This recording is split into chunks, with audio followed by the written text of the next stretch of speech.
Vou falar sobre doenças crônicas e como é que a gente pode usar a tecnologia para gerenciá-las melhor, né?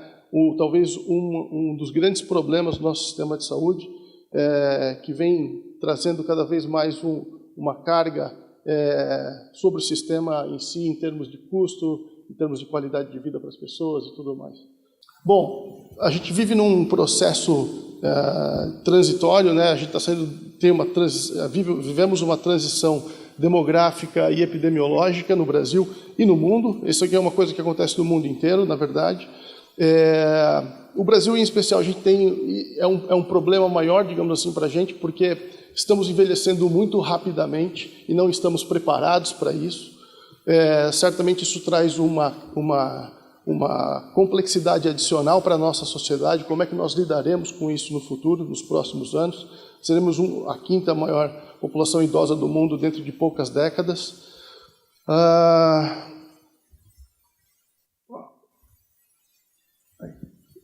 nossa expectativa de vida tem aumentado, inclusive acima do que estava previsto. Em 2016, nossa expectativa de vida para mulheres era de 79 anos e homens 71,6 anos. A projeção que tínhamos lá na década de 90 era menor do que isso. Isso acontece porque um dos fatores é porque a mortalidade infantil também vem decrescendo rapidamente. E as doenças crônicas são as doenças que mais causam morte no mundo, né? Caso alguém não conheça, existe um projeto que tem algumas décadas chamado Global Burden of Diseases, que mostra a evolução das doenças crônicas e o seu impacto no mundo. Esses dados aqui são de 2005, comparados com 2016, em que elas já apareciam lá como as principais causadoras de morte no mundo. Então, doença isquêmica do miocárdio e doença cerebrovascular, atualmente a doença de Alzheimer. Isso aqui são dados brasileiros, obviamente, né? E um dos grandes pontos em relação às doenças crônicas também não é apenas que elas são as que mais matam no mundo, mas são as que mais causam morte prematura também, atualmente. A doença isquêmica do miocárdio deixou de ser a segunda e passou a ser a primeira nessa última década, perdendo inclusive para a violência no Brasil. E elas também são as que causam a maior incapacidade nas pessoas. Então, a quase totalidade de doenças responsáveis por incapacidade são doenças crônicas ou as doenças não comunicantes.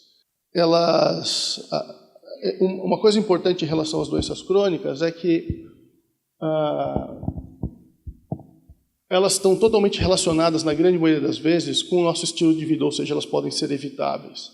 E muitas vezes a gente não faz o que deveria fazer para resolver esse problema. Por exemplo, o impacto do estilo de vida é de cerca de 40% como a possibilidade de se evitar uma morte prematura. A gente gasta a maior parte do recurso do sistema de forma equivocada, porque 80% do recurso, na verdade, a gente gasta com acesso. Quando acesso é responsável apenas por 10% das mortes prematuras.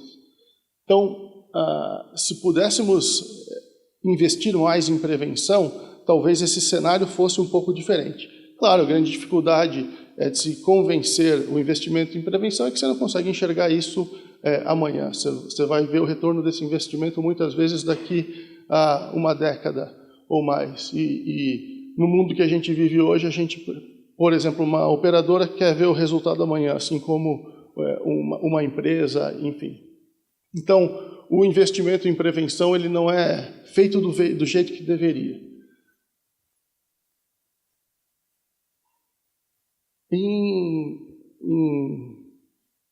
Na última década, no ano de 2000, esse planejamento da OMS, existe um planejamento global para endereçar as doenças crônicas, para atacar, digamos assim, as doenças crônicas, que se chama Global Action Plan. Ele é renovado de tempos em tempos, o último foi em 2013. Ele tem como grande objetivo fazer, então, uma abordagem para as doenças crônicas não transmissíveis e fazer com que esse problema possa ser melhor administrado. O Brasil também tem um planejamento, chama-se Plano de Ações Estratégicas para o Enfrentamento das Doenças Crônicas. É um planejamento de uma década e que, por incrível que pareça, a gente tem conseguido atingir quase todas as metas traçadas, né? Então, isso é uma coisa boa que o Brasil tem feito. Quando a gente fala de doença crônica, essencialmente, nós estamos falando de doenças cardiovasculares, principalmente, não são apenas elas, mas principalmente doenças cardiovasculares, doenças respiratórias, câncer e diabetes. E elas estão relacionadas diretamente ao estilo de vida, né? Então, uso nocivo do álcool, alimentação inadequada, atividade física insuficiente e tabagismo. No Brasil, a gente faz um inquérito telefônico anualmente, isso acontece desde 2005, salvo engano, chamado Vigitel, possivelmente muitos de vocês já tenham ouvido falar. É um inquérito, um questionário por telefone que busca entender qual é o estilo de vida da nossa população, como é que ela se comporta.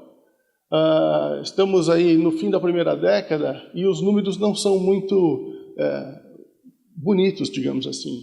A gente tem engordado, populacionalmente falando.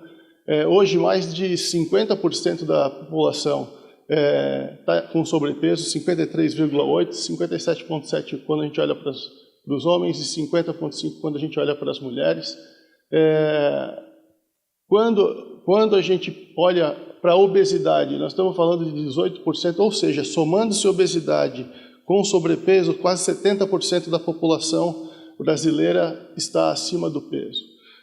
Também, dentro de poucas décadas, seremos um dos países com mais sobrepeso no mundo. Algumas projeções, inclusive, dizem que ultrapassaremos os Estados Unidos, assim como o México também. Diabetes. Os números de diabetes são assustadores, é por isso que depois eu vou trazer um caso de uma empresa de tecnologia que criou um modelo para atacar o problema da diabetes de uma forma muito interessante nos Estados Unidos, que é a Omada Health. No Brasil, o número de diabetes aumentou em mais de 60% na última década. Esse número certamente é assustador, dado que a diabetes tem uma série de consequências, não só para o indivíduo, mas também para o sistema, por conta do seu custo, né? Hipertensão é a mesma coisa. Entre 2006 e 2016, cresceu 14,2%. Os números não são bons. Mas algumas coisas melhoraram. Como, por exemplo, o consumo regular de frutas e hortaliças, a gente reduziu o consumo de refrigerantes e sucos artificiais e aumentamos a frequência de atividade física na hora do lazer. Nos aproximando um pouco mais da recomendação da OMS de 150 minutos de exercício moderado por semana. Mas as doenças crônicas avançaram bastante. 61,8% de diabetes nessa década, 40,2% de hipertensão. Mais da metade da população, 70%, se a gente considerar obesidade e sobrepeso, estão acima do peso, o que é muito ruim, obviamente. Isso, obviamente, também não é um problema brasileiro apenas, é um problema global. O Brasil vai ser uma das grandes nações de diabéticos nos próximos anos, nas próximas décadas. A projeção é de que em 2 décadas no máximo o Brasil ultrapasse o número de 20 milhões de diabéticos, o que é muita coisa. Eu vou falar um pouquinho agora de uma empresa, dado esse cenário, que criou uma solução bastante interessante, uma empresa dos Estados Unidos, lá do Vale do Silício, chamada Omada Health. Se vocês fizerem uma pesquisa na Crunchbase, é um banco de dados para pesquisar startups, o que tem de startup em determinadas áreas, a gente consegue achar bastante coisa lá. Vocês vão ver, se a gente digitar doença crônica, os resultados aparecem 298 startups trabalhando nessa área. Existem mais do que isso, obviamente, mas a Crunchbase é uma boa referência para quem quiser aprender um pouco sobre o tema, qualquer tema, na verdade, quiser entender o que está acontecendo em determinada área. A Almada Health é a quarta aqui. A outra que eu acho bem legal é a Vida Health. Eu não vou falar sobre ela hoje, elas têm modelos semelhantes, depois a gente pode bater um papo se for o caso. Mas a Almada, em específico, ela foi criada no ano de 2011, por dois caras lá do Vale do Silício, o Adrian James e o Sean, esqueci o sobrenome dele, o Sean Duffy, eles trabalhavam numa empresa de design lá do Vale também, conhecida, chamada Ideal. A Ideal ela é conhecida como sendo uma das empresas de inovação, de consultorias de inovação mais respeitadas do mundo, ou a empresa mais inovadora do mundo. Foi a Ideal que criou o mouse, por exemplo, tanto o mouse da Apple quanto o mouse da Microsoft, e uma série de outros gadgets, enfim. Esses caras trabalhavam na divisão de saúde, da Ideal, e lá eles começaram a estudar o problema das doenças crônicas, justamente por essas questões todas que eu coloquei há pouco, pela alta carga de doença, pelo alto impacto que ela tem na saúde das pessoas, pelo custo que ela coloca sobre a sociedade, e eles começaram a estudar e identificaram na diabetes uma oportunidade de fazer um serviço, um produto digital baseado em um protocolo que já existia e funcionava muito bem, com evidência científica. E esse eu acho que é um ponto muito importante, porque a gente vê muitas ideias surgindo, muitas startups surgindo, mas na saúde a gente tem que ter alguma responsabilidade e algum cuidado, digamos assim, que é entender qual é a evidência científica por trás do que está sendo proposto ali. Porque se não houver evidência científica, a tendência é que esse seja um voo de galinha, digamos. E eles tiveram a perspicácia de nas suas pesquisas, descobrir esse programa do governo americano, do CDC, chamado Diabetes Prevention Program, o DPP. É um programa focado no pré-diabético e a ideia é que esse indivíduo, por um processo de aconselhamento, de coaching de saúde, não se torne um diabético. Os Estados Unidos deve ter uns 80 milhões de pré-diabéticos, mais ou menos, atualmente. E por incrível que pareça, esse é o melhor tratamento disponível. Isso é o gold standard. A mudança do estilo de vida é o melhor tratamento disponível para quem tem pré-diabetes.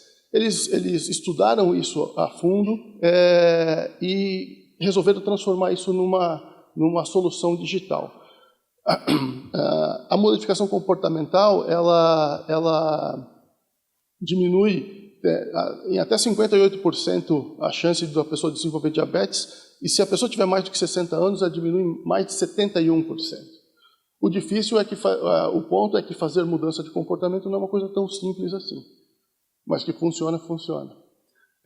Então, 30 milhões de diabéticos nos Estados Unidos, 84 milhões de pré-diabéticos, 176 bilhões de dólares em custos diretos com saúde, 69 bilhões quando a gente pensa em produtividade, ou seja, é um mercado gigantesco.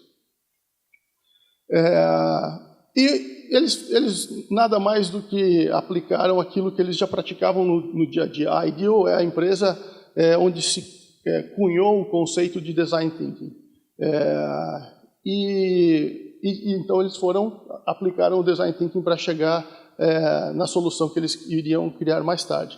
E a primeira etapa é entender qual é a necessidade do ser humano. Eles foram atrás de pacientes diabéticos e pré-diabéticos, fizeram entrevistas, questionários online, entrevistaram as pessoas pessoalmente, entenderam, identificaram quais eram as suas necessidades, qual era o valor que eventualmente uma solução nessa área geraria, para que a partir daí eles pudessem então tendo convicção de que, de fato, uma solução geraria valor adequado para essas pessoas, eles partiram para a segunda etapa, que é tentar identificar qual é a condição técnica, digamos assim, de se desenvolver o produto. Ou seja, transformar esse programa de coaching, de aconselhamento digital, presencial, em algo digital. Obviamente, conversaram com profissionais da saúde, conversaram com médicos, entenderam como é que isso poderia ser feito. São designers por natureza, então a questão da experiência do paciente, do usuário, no caso, é uma coisa extremamente importante. Avaliaram tudo isso, como é que poderia fazer com que essa experiência fosse a melhor possível. Entenderam que seria possível fazer, que fazia sentido, a gente está falando de 2011, e aí eles partiram para a questão econômica, para a viabilidade econômica, desenvolvimento do modelo de negócio. E aí que está o grande pulo do gato, talvez, da Omada, porque existe uma tendência natural, quando a gente cria um aplicativo, fora da saúde ou na saúde, é que a gente pense que quem vai pagar por isso é o paciente. No primeiro momento isso pode até funcionar, no longo prazo é muito pouco provável que isso tenha sustentabilidade. Na nossa cultura, por exemplo, no Brasil, a gente não está acostumado a tirar o dinheiro do bolso para pagar por serviços de saúde, salvo algumas exceções. Normalmente a gente tem um plano de saúde justamente para não ter que fazer isso. Então eles estudaram por mais de um ano como é que eles resolveriam esse problema, porque eles justamente não queriam fazer com que as pessoas pagassem isso do seu próprio bolso. E tiveram alguma sorte. Uma questão de alinhamento dos astros, talvez, mas era exatamente na época em que o Obamacare estava começando a acontecer nos Estados Unidos de fato, e houve algumas viabilidades, digamos assim, na lei por conta do Medicare, Medicaid, que passaria a reembolsar serviços de prevenção em diabetes. E foi aí que eles conseguiram vender essa ideia para as empresas e para os planos de saúde e tudo mais. Então tiveram sorte também, porque faz parte do processo de inovação. A trajetória do paciente dentro da Omada, eu fui usuário do Omada por vários meses, então, e até por isso que eu trouxe aqui para falar um pouquinho para vocês hoje.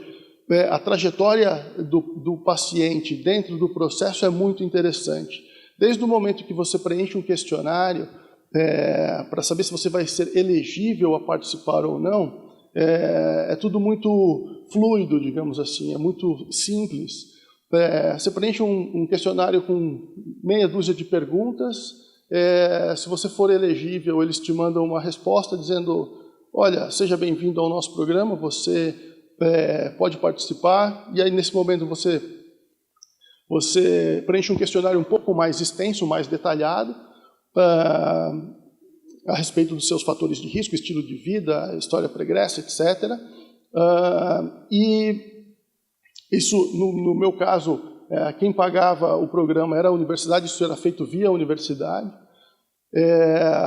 Eles têm um modelo de negócio interessante baseado em sucesso, então, de acordo com o percentual de peso que as pessoas perdem ao longo do programa, eles têm uma quantia de remuneração.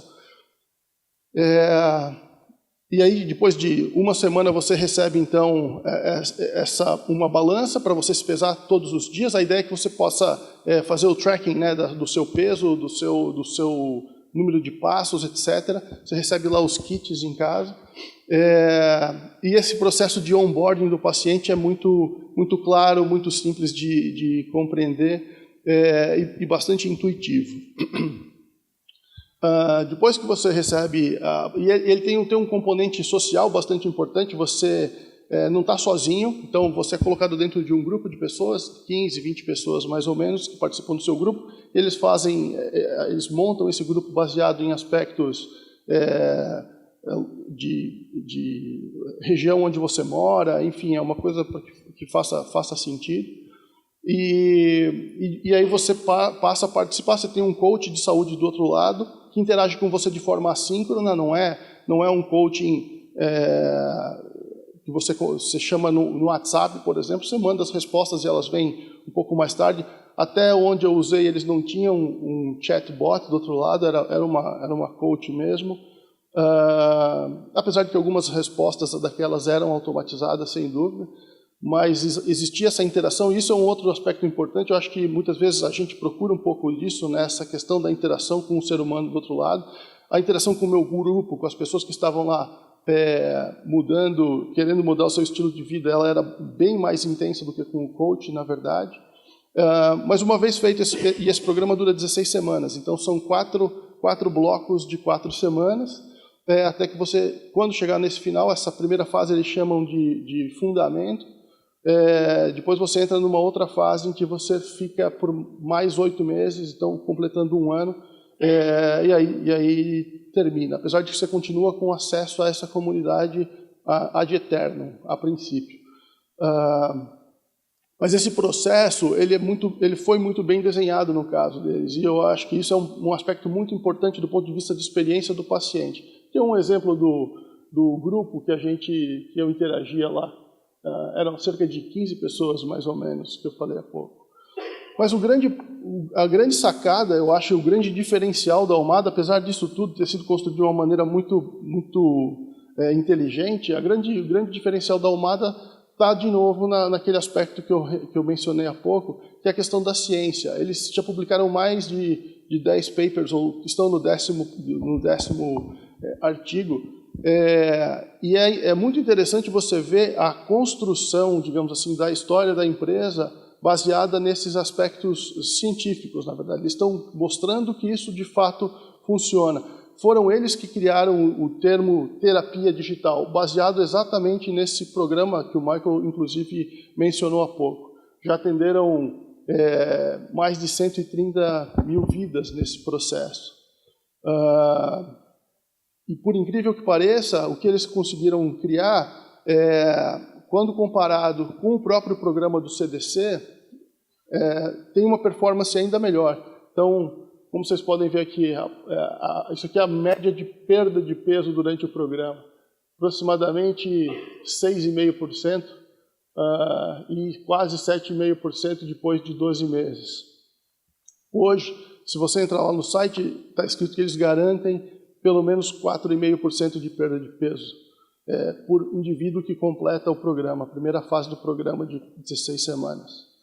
E outros artigos saíram, como eu mencionei há pouco, no final do ano passado saiu o terceiro um artigo com 3 anos de follow-up já daquela primeira população estudada, bastante interessante. E poucos meses atrás eles anunciaram um clinical trial aí com talvez o maior clinical trial já feito nessa área com uma terapia digital, né? Eles chamaram de PREDICT.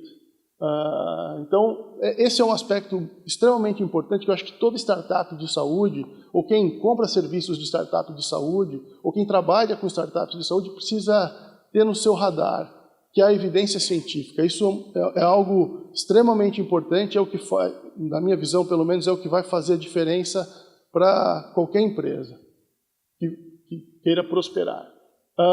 Então, só para a gente terminar aqui, as intervenções digitais em saúde, elas são não só possíveis como necessárias, porque elas podem, de fato, melhorar a experiência de uma determinada população, do paciente, elas podem melhorar a saúde propriamente dita, e existem bastante indicadores aí que mostram isso, bastante evidência.